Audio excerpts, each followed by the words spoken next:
Assalamualaikum warahmatullahi wabarakatuh. Alhamdulillahirabbil alamin. Allahumma sholli ala sayyidina Muhammad wa ala ali sayyidina Muhammad.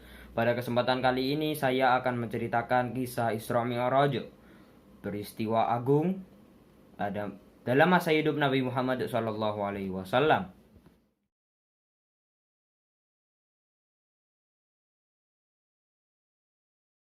Sebelum itu, perkenalkan, nama saya Falah Iqbal Kurnianto dari kelas 8 SMP IT Harapan Bunda. Sebelum kita masuk ke dalam kisahnya, saya ingin menceritakan apa itu Isra dan Mi'raj.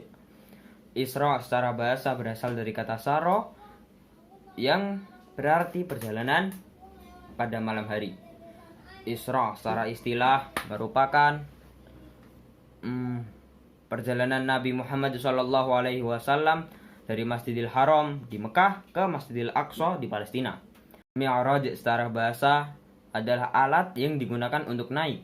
Mi'raj secara istilah adalah tangga khusus yang dipakai oleh Nabi Muhammad SAW untuk naik dari bumi hingga ke atas langit.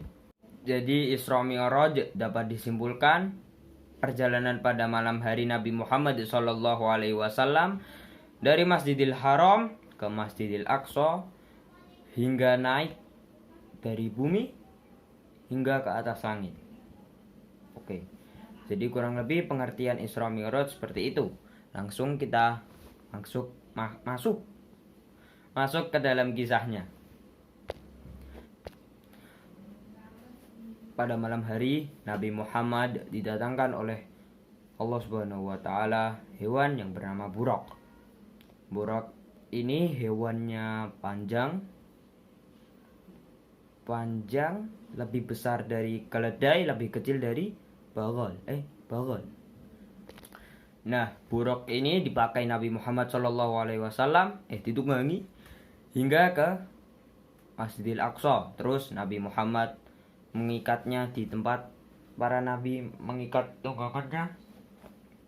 Lalu Nabi Muhammad sholat 2 rakaat di dalamnya. Terus Nabi Muhammad keluar. Lalu Jibril turun membawa 2 bejana, yang satu isinya khomer, ini apa ini? Air susu.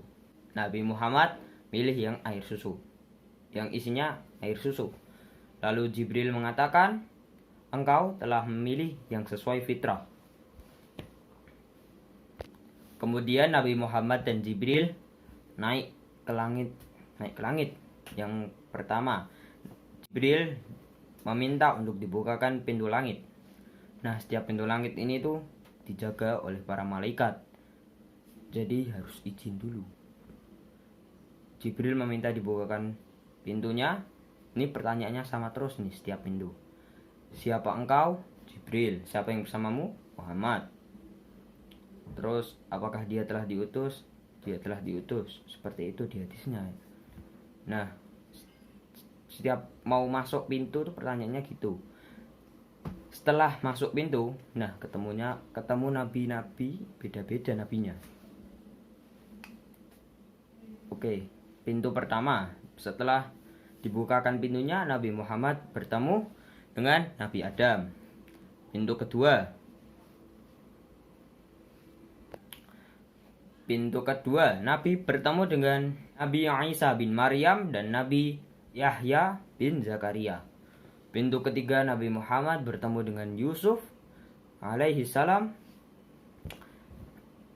yang beliau telah diberi setengah daripada kebagusan wajah. Yang pintu keempat, Nabi Muhammad bertemu dengan Idris alaihi salam. Pintu kelima bertemu dengan Harun alaihi salam. Pintu keenam Musa. Oke, sampai ke pintu ketujuh. Pada saat dibukakan pintu ketujuh, Nabi Muhammad melihat Nabi Ibrahim yang sedang bersandar pada Baitul Ma'mur, yang setiap harinya dimasuki oleh 50.000 malaikat yang tidak kembali lagi. Kemudian Ibrahim Nabi Ibrahim sama Nabi Muhammad ini pergi ke Sidratul Muntaha. Nabi Muhammad juga menceritakan tidak ada makhluk yang dapat menggambarkan keindahan Sidratul Muntaha ini. Lalu Allah mewahyukan kepada Nabi Muhammad SAW 50 sholat sehari semalam. Nah, awalnya diwahyukan 50 sholat ya. Lalu Nabi Muhammad turun. Nah, ketemu sama Nabi Musa. Nabi Musa tanya, apa yang diwahyukan Allah kepadamu, kepada umatmu? Nabi Muhammad menjawab 50 sholat. Nah, Nabi Musa ini menyarankan untuk kembali kepada Allah Subhanahu wa Ta'ala untuk meminta keringanan untuk umatnya, untuk kita. Karena Nabi Musa merasa kita tidak mampu, dan Nabi Musa sudah pernah mencoba dan menguji Bani Israel. Lalu Nabi Muhammad naik lagi untuk meminta keringanan. Allah meringankan 5 sholat, berarti dikurangi 5 sholat. Habis itu Nabi Muhammad turun, ketemu Nabi Musa lagi. Katanya masih belum mampu untuk meminta keringanan lagi. Nabi Muhammad naik, turun lagi, naik, turun lagi. Diulang-ulangin terus gitu sampai 5 sholat.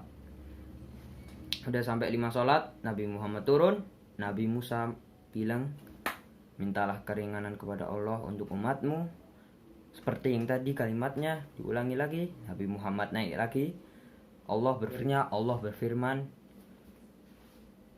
wahai Muhammad, ini adalah 5 sholat sehari semalam. Tiap sholat pahalanya 10, maka semuanya berarti 50 sholat. Ada lanjutan firmannya, barang siapa yang berniat melakukan keburukan, kejelekan, lalu dia tidak melakukannya, maka tidak ditulis baginya pahala sedikit pun, dosa sedikit pun. Barang siapa yang berniat melakukan kejelekan dan dia melakukannya, ditulis baginya 1 dosa. Allah sudah berfirman seperti itu. Akhirnya Nabi Muhammad turun menemui Nabi Musa, dan Nabi Musa masih menyampaikan lagi, mintalah keringanan kepada Allah untuk umatmu, karena sesungguhnya mereka tidak akan mampu. Tapi Nabi Muhammad SAW sudah terlalu malu pada Allah Subhanahu wa Ta'ala, dan kisah pun berakhir sampai sini aja.